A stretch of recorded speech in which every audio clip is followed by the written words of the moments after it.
নমস্কার, আমি doctor T K. Haldar. আপনাদের আজকের পাংচার্ড উন্ড বা শার্প পয়েন্টেড ইনজুরি নিয়ে জানাতে চাই। দৈনন্দিন জীবনে কাজ করতে গিয়ে আমাদের হাতের আঙুল বা পায়ের আঙুলের ডগায়, নখের পাশে যদি কোনো সূক্ষ্ম আলপিন বা সূঁচ বা কাঁচির আগা, পাথরের টুকরো এইগুলো যদি ফুটে যাওয়ার পর সেটা বেরিয়ে গিয়ে তারপরে রক্ত পড়ে, ব্যথা হয়, জ্বালা করে এবং কষ্ট হয়, বেদনা হয়, জ্বরও আসে, সেক্ষেত্রে আমরা ব্যবহার করি লিডাম প্লাস্টার। বাড়িতে রাখবেন, উপকার দেবে।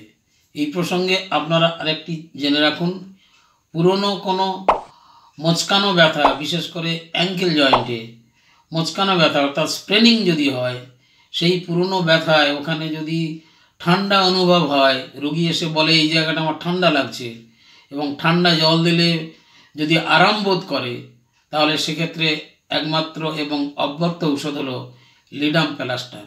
বাড়িতে অবশ্যই রাখবেন, উপকার পাবেন।